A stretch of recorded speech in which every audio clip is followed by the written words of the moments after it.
Which is best? All-in-one portable power stations or DIY power solutions? That is what we're going to settle in this video today. So here's how it's going to go down. I'm going to give you arguments in favor and against both of these systems, and then I'm going to hand it over to you guys to finish everything off in the comments, because I know there's going to be some points and considerations that I miss in this video that you can kind of help fill those blanks in. This video is sponsored by Efurden. More on them in a little while. Why would I not buy a portable power station? They are expensive for what you get. If something breaks inside of them, the whole thing basically becomes useless.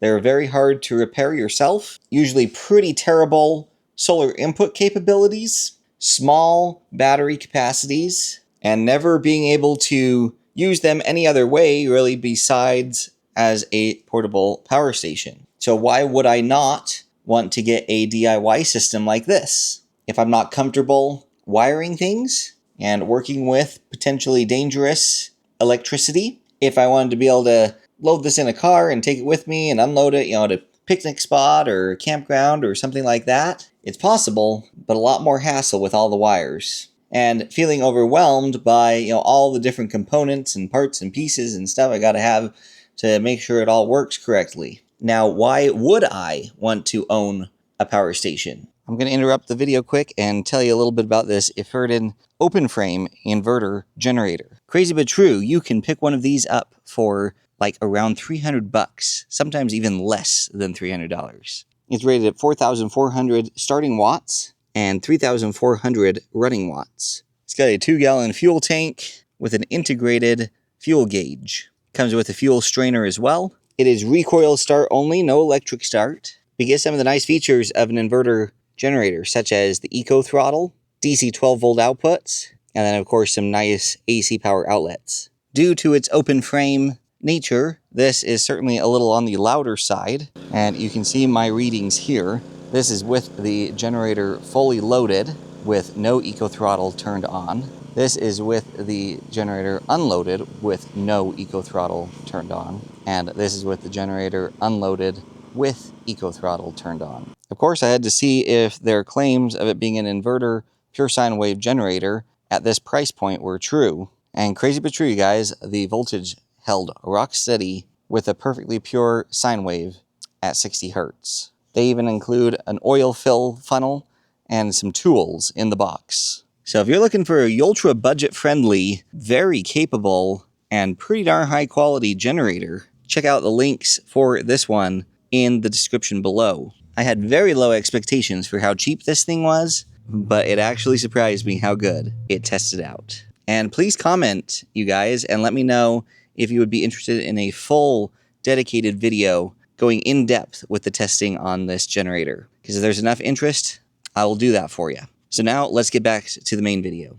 Now, why would I want to own a power station? You cannot beat the ease of portability with these. If you want just something you can just grab, and it's got your charge controller, your battery, your inverter, all of that stuff in one package, it's hard to beat portable power stations. If I wanted something that just landed on my doorstep, that I literally had to open the box, push the on button, and power would come out of it, no assembly required, a power station is perfect. If I experienced an issue and wanted to be able to just box it back up and send it back under warranty and either have it repaired or a replacement unit sent, a power station is the thing to purchase. Why would I want to get a DIY system?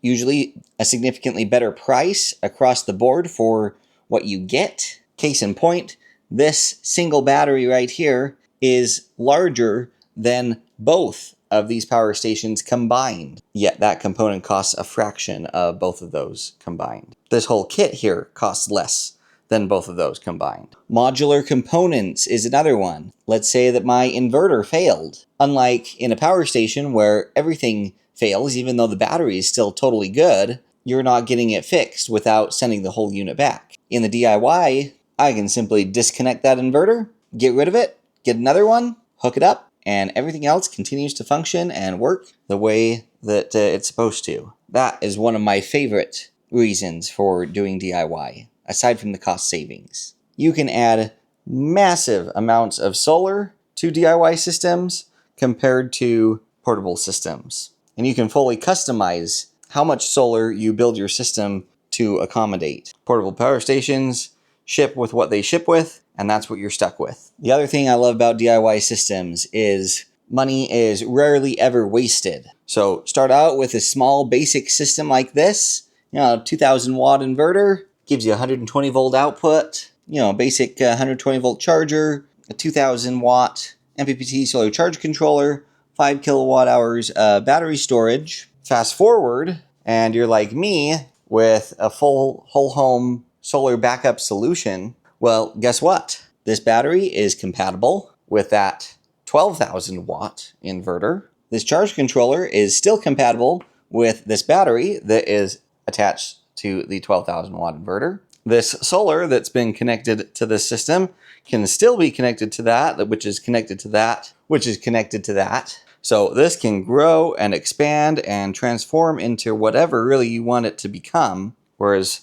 all-in-one portable solutions are what they are. And the final pro is you can start out with something as small as a single 12 volt battery or get something as huge as a whole home solution. There is something out there for everyone that you can customize to fit for you. There are a lot of portable power station options on the market as well. Let's not discount that. But sometimes it can be a little more challenging to find the quote-unquote perfect solution for yourself versus just building something custom. So now it's your turn. Comment and tell me what I missed and other thoughts and considerations that we should all think about as we weigh different solutions and options for ourselves. And certainly share too what you guys have or your story on how you started and where you're at now. I love hearing those experiences and stories from you, and it can be tremendously helpful for others who are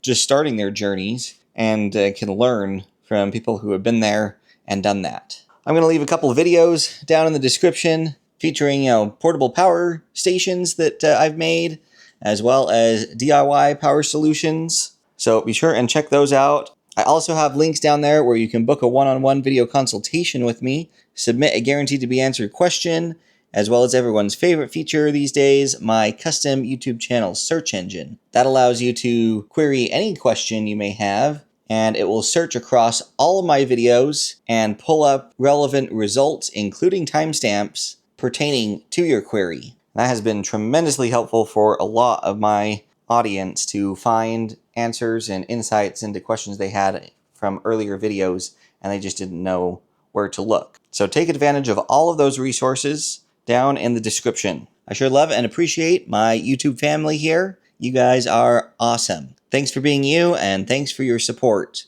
Don't forget to like, comment, share, subscribe, and hype on your way out, especially if you appreciate these just kind of brainstorming, educational type videos. As always, we have tons of epic content coming up in the pipeline for you, so all of you stay safe, and we'll catch y'all next time.